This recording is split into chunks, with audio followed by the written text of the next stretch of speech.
Revision of dimensional analysis in Hindi. देखिए board पर पहला स्टेप, हमारे पास बहुत सारी फिजिकल क्वांटिटीज हैं।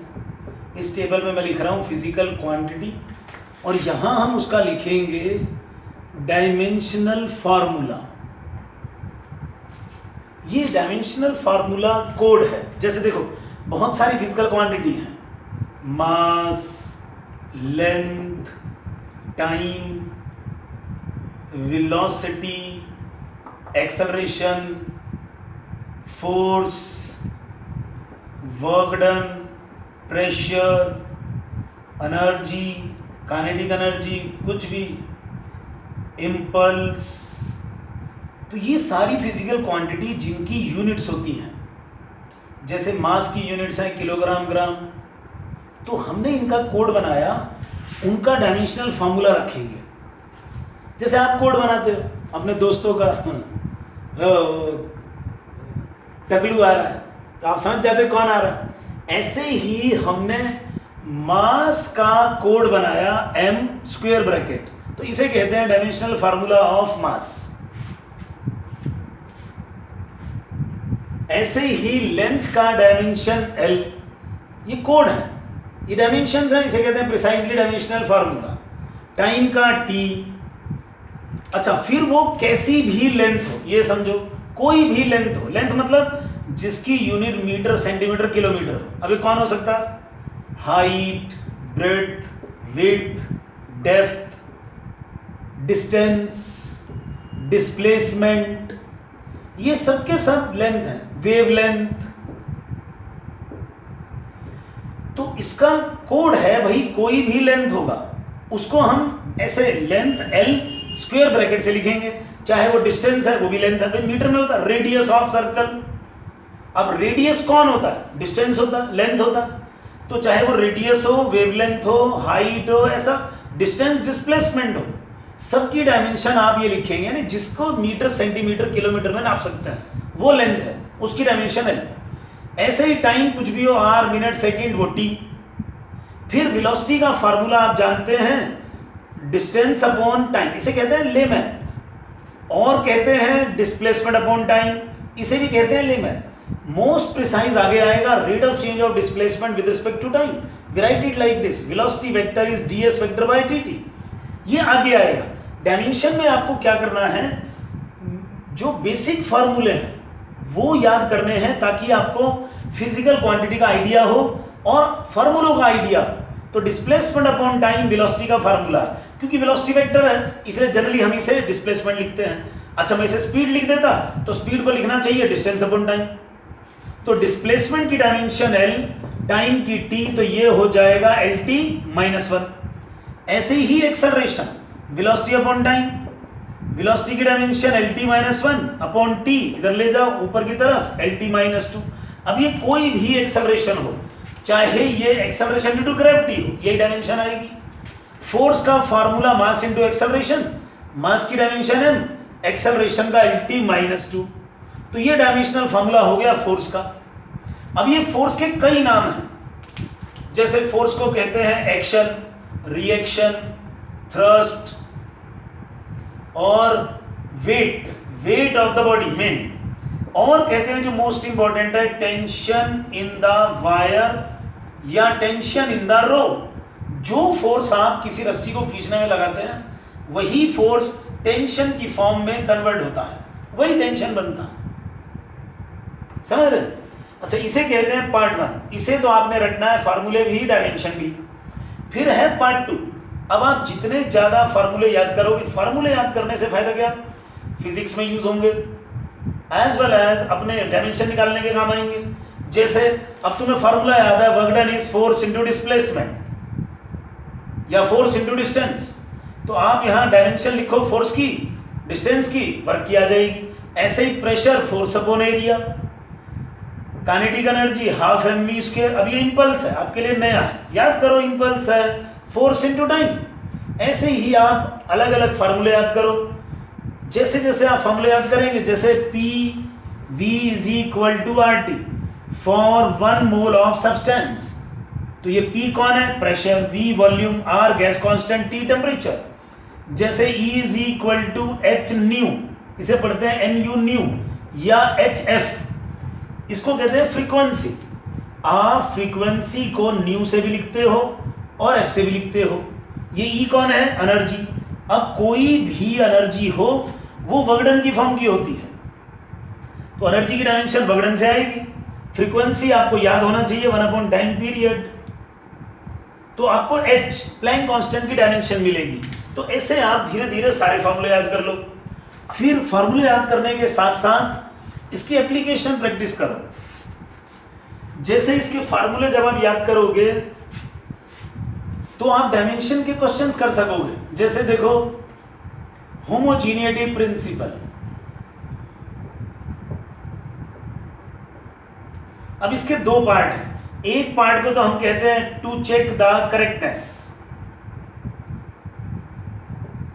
आप करेक्ट चेक करो ये फार्मूला सही है कि नहीं। कोई भी फार्मूला आपको दे देंगे, जैसे F into S is equal to tau into theta.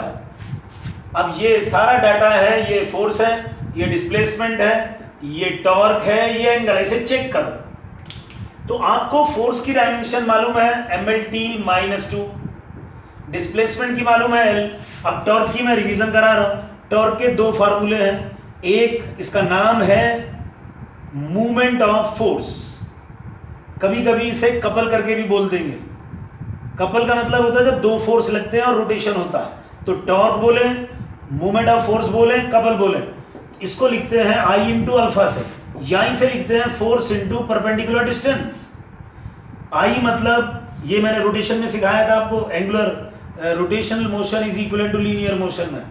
ये मूवमेंट ऑफ इनर्शिया है, ये ml² है, ये एंगुलर एक्सेलरेशन है।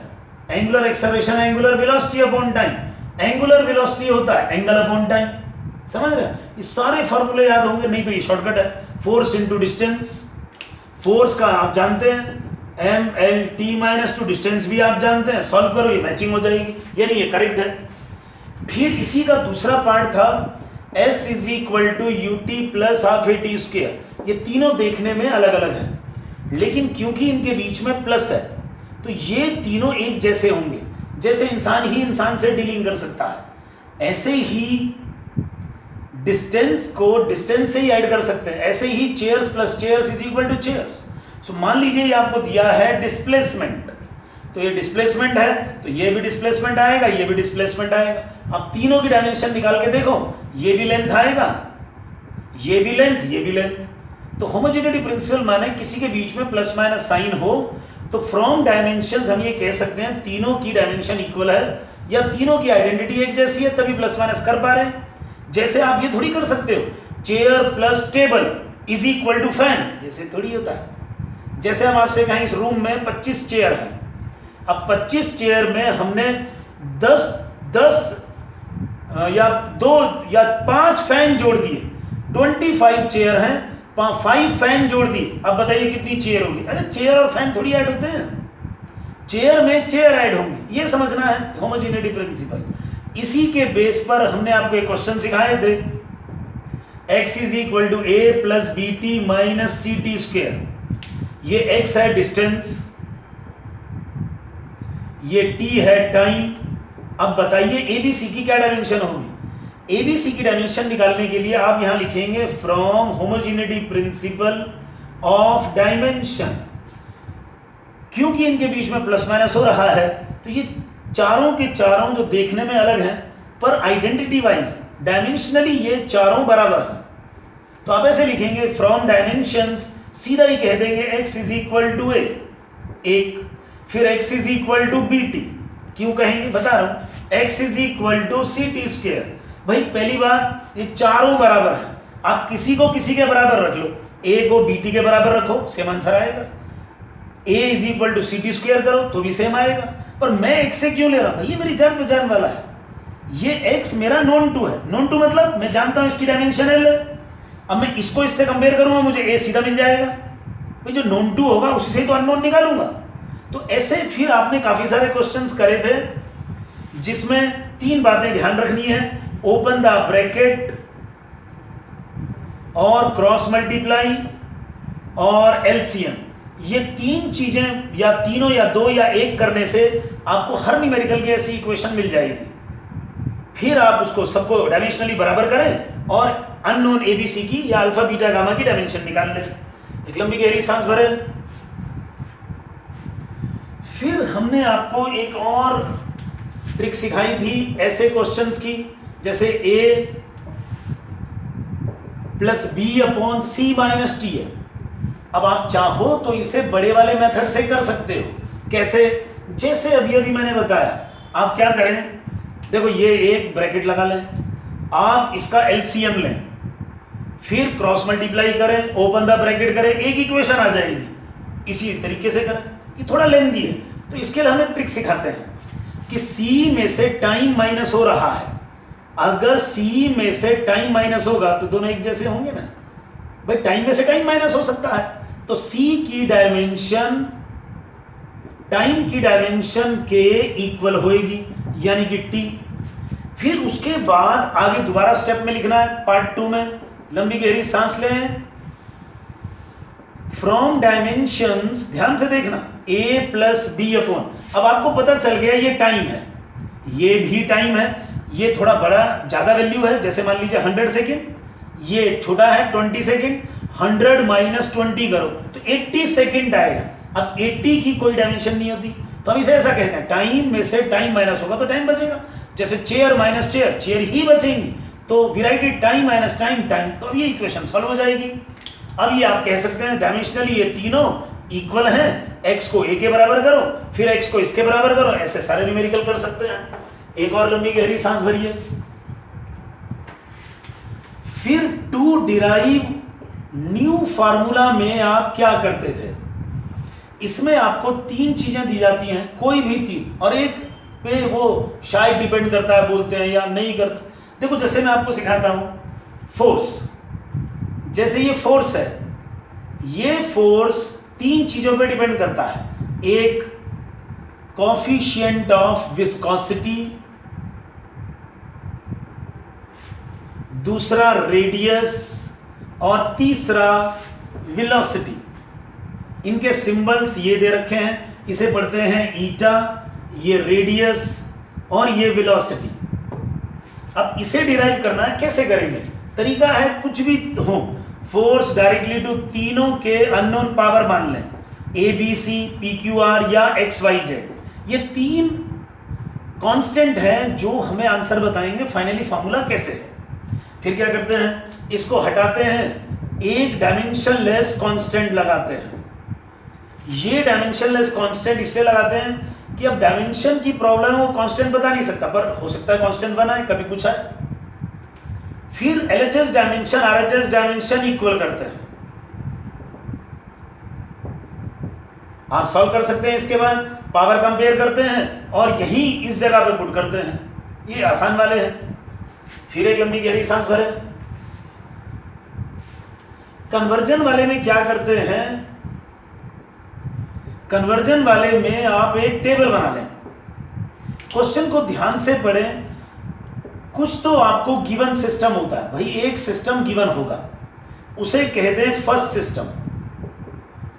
उस गिवन सिस्टम को फर्स्ट सिस्टम कहने पर उसकी न्यूमेरिकल वैल्यू n1, उसका मास, उसका लेंथ, उसका टाइम लिख लें।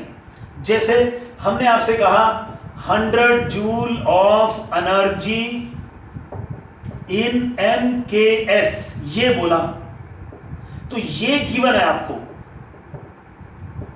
जब आपको पता चल गया ये आपको गिवन है, तो आप क्या करेंगे, ये होता है न्यूमेरिकल वैल्यू n1 100, गिवन है MKS, तो पहला सिस्टम आप MKS मान लेंगे। MKS होता है मीटर किलोग्राम सेकंड, तो लेंथ को 1 मीटर लिख लें, मास को 1 किलोग्राम और टाइम को 1 सेकंड लिख लें। ये न्यूमेरिकल वैल्यू होती है। न्यूमेरिकल वैल्यू माने जो नंबर होता है। जैसे आपका मास कितना है, आप कहेंगे 50 kg, अरे तो दूसरा कह सकता है मजाक में, अरे सर 50,000, और धीरे से बोलेगा ग्राम। अब 50,000 तो बहुत ज्यादा है, लेकिन ध्यान से देखें दोनों एक ही तो बात है। ये न्यूमेरिकल वैल्यू n1 है, ये न्यूमेरिकल वैल्यू n2 है। क्योंकि जो आपने साइज ऑफ यूनिट सेलेक्ट किया है यहां बड़ा था, इसे कहते हैं U1, और यहां छोटा था, ग्राम कितना हल्का होता है, तो ये U2। N1 U1 और N2 U2 हमेशा बराबर रहते हैं, तो ये N1 होता है, ये न्यूमेरिकल वैल्यू पहले सिस्टम में ये 100 दे रखी है, इसका मतलब दूसरे सिस्टम में हमें इसे फाइंड करना होगा। और दूसरा सिस्टम कौन सा है, उसका size of unit, size of unit का मतलब U2, U2 का मतलब उसका मास, उसका लेंथ, उसका टाइम क्या है। जैसे पहले सिस्टम का साइज ऑफ यूनिट है ये U1, पहले सिस्टम का M1 L1 T1 कौन है, पहला सिस्टम MKS है। लंबी गहरी सांस भरो। अब मान लीजिए मैं इस क्वेश्चन में कहूं ये दूसरे सिस्टम में मेरे को आंसर फाइंड करना है, और ये दूसरा मैं आपको बता दूं CGS, तो आप CGS वाली बातें ले लो, FPS वाली बातें ले लो, लेकिन मैं तो वो वाला क्वेश्चन कराऊंगा ना जो मेन है, बोला इसे एक नए सिस्टम में कन्वर्ट करो। ये ऐसा सिस्टम है जिसमें unit of mass alpha kg लिखते हैं, unit of length beta metre लिखते हैं, और unit of time gamma second होता है। ये बता रहा है तो टेंशन किस बात की है। आप इस सेकंड को नया सिस्टम मान लें, और इसे कहते हैं साइज ऑफ यूनिट। U2 दे रखा है, U2 मतलब ये M2, ये L2 और ये T2 उसने दे रखा, दिस इज गिवन, बता रखा है भाई, ये इस्तेमाल करो डाटा, तो लिख दो alpha kg, beta metre, gamma second, और फार्मूला याद रखो N2 is N1 into M1 upon M2 की power A, L1 upon L2 की पावर B, और T1 अपॉन T2 की पावर C। अब ये ABC कौन है, यही तो डायमेंशंस हैं। देखो इसके साथ में थ्योरी बताता है, define dimensions. Dimensions are the powers of basic units, fundamental units, mass, length and time. Hindi में ये जो बेसिक फंडामेंटल यूनिट है मास, लेंथ, टाइम, इसकी जो पावर लिख रही है, क्या लिख रही है, A, B और C, इस A, B, C का नाम डायमेंशंस है, ये पावर है। इसको इंग्लिश में कैसे मर्जी बोल लो, the powers to which fundamental units are raised. अरे एक ही बात है, mass, length, time fundamental unit है, इनकी पावर जो भी आएंगी वो डायमेंशंस है। जैसे अब ये ABC डायमेंशंस है किसकी, भाई जो टॉपिक में क्वेश्चन है, यहां फोर्स बोले, प्रेशर बोले, एनर्जी बोले, उसने एनर्जी बोला, तो आप एनर्जी का फॉर्मूला डायमेंशन लिखो, आपको याद होगा ये, नहीं तो लिंक निकाल लो, ml² T-2, इससे कंपेयर करो m की पावर 1, तो इस समय एनर्जी में m की पावर 1 है, तो A1 और B2 और C-2 यहां लिख दो, ये न्यूमेरिकल होने लगेंगे। एक और लंबी गहरी सांस भरो। अब इसमें कुछ थ्योरी है, जैसे पेपर में आता है 4 कैटेगरीज हैं। On the basis of dimension, we can divide all the physical quantities. 4 हिस्सों में हम डिवाइड कर सकते हैं जितनी भी फिजिकल क्वांटिटीज हैं। देखो जरा ध्यान से, जैसे इसे कहते हैं डायमेंशनल वेरिएबल, पहले सुनो ध्यान से, फिर कहते हैं नॉन डायमेंशनल वेरिएबल, अभी लिख रहे हैं डायमेंशनल कांस्टेंट और नॉन डायमेंशनल कांस्टेंट। भाई 4 तरह से, जैसे ऐसी फिजिकल क्वांटिटी कौन कौन सी हैं जिनकी डायमेंशन है वेरिएबल माने जो चेंज होती है। अब सारी चीजें से वेलोसिटी है, अब आप देखो वेलोसिटी है, आप वेलोसिटी को इंक्रीज कर सकते हो, डिक्रीज कर सकते हो, माने वेलोसिटी चेंज हो सकती है, मतलब वेलोसिटी वेरिएबल है, एज वेल एज वेलोसिटी के पास डायमेंशन है। तो वेलोसिटी ऐसा क्वांटिटी है जिसको मैं रखूंगा पहली कैटेगरी में, डायमेंशनल वेरिएबल। ऐसे ही मैक्सिमम चीजें इसमें आएंगी, acceleration, force and so on. अब ऐसी क्वांटिटी बताओ जो चेंज होती है लेकिन उनकी डायमेंशन नहीं है, चेंज होती है वेरिएबल है, डायमेंशन नहीं है। जैसे देखो एंगल, अब एंगल इंक्रीज भी हो सकता है, डिक्रीज भी, लेकिन एंगल की डायमेंशन थोड़ी होती है। एंगल होता है लेंथ अपॉन रेडियस, तो लेंथ भी डायमेंशनल, रेडियस भी डायमेंशनल, तो इट हैज नो डायमेंशन, लेकिन ये वेरिएबल है, चेंज हो सकता है। ऐसे ही स्ट्रेंथ सिखाया था आपको, change in configuration upon original configuration या change in length upon original length, तो it has also no dimension. ऐसे ही आप याद कर सकते हैं और भी। लंबी गहरी सांस भरे। ऐसे स्पेसिफिक ग्रेविटी है, रिलेटिव डेंसिटी है। रिलेटिव डेंसिटी होता है density of object upon density of liquid. अब डेंसिटी वर्ड को समझो, यानी कि न्यूमरेटर में भी डेंसिटी है, डिनोमिनेटर में भी डेंसिटी है, सेम सेम कट जाएंगे, डायमेंशन आएगी नहीं। फिर थर्ड कैटेगरी है डायमेंशनल कांस्टेंट। ऐसी कौन से कांस्टेंट हैं, पहली तो बात वो चेंज नहीं होंगे, फिर उनकी डायमेंशन भी होनी चाहिए, जैसे gravitational constant, Planck constant, gas constant, ऐसे बहुत सारे आपको सिखाए थे। ये अपना वीन्स कांस्टेंट, स्टीफेंस कांस्टेंट, ये सब के सब कांस्टेंट हैं और इनकी डायमेंशन भी है, तो इन्हें कहते हैं डायमेंशनल कांस्टेंट। फिर नॉन डायमेंशनल, ऐसे कौन से कांस्टेंट हैं जिनकी डायमेंशन नहीं होती, तो आंसर आता है जो आपके नंबर्स हैं 1 2 3 4 या पाई और ये ई, इनकी डायमेंशन नहीं है, माने नॉन डायमेंशन, और ये कांस्टेंट है। एक और लंबी गहरी सांस भरो। इसमें एक और आता है ड्रॉबैक्स या लिमिटेशंस ऑफ डायमेंशंस, या बुक से याद कर सकते हो, मैं थोड़ा समझा देता हूं। जैसे अब जब आप डायमेंशन की बात करते हैं तो डायमेंशन इस कांस्टेंट के बारे में कुछ भी नहीं बता पाता। सो ये आपको याद करना है कि डायमेंशन जब हम डिराइव करते हैं फार्मूला को, ये कांस्टेंट के बारे में नहीं बता सकता, तो ये इसकी ड्रॉबैक है, हमें के लिखना पड़ता है। दूसरा, जब हम डिराइव करते हैं तो उसमें साइन वाला कोई फार्मूला थोड़ी डिराइव किया, या कॉस वाला या लॉग वाला या एक्सपोनेंशियल वाला, ये नहीं बता सकता, इसकी लिमिटेशंस हैं। ये सिर्फ बता सकता है 3 क्वांटिटी तक। अगर मैं आपको 4 क्वांटिटी वाले बता दूं, कि जैसे मैं आपको कह दूं फोर्स 4 क्वांटिटी पे डिपेंड करता है, तो आप डायमेंशन नहीं बता सकते, आप ये डिराइव नहीं कर सकते फ्रॉम डायमेंशन। खाली 3 डिपेंडेंट तक ये डिराइव कर सकता है। जैसे ये एडिशन सब्ट्रैक्शन वाले बीच में आ जाए फार्मूले, ये उनको डिराइव नहीं कर सकता है। तो आपको ये ड्रॉबैक्स याद करनी है बुक से। एक और लंबी गहरी सांस लो। अब पेपर में ये आ जाता है, पेयर्स ऑफ क्वांटिटीज बताएं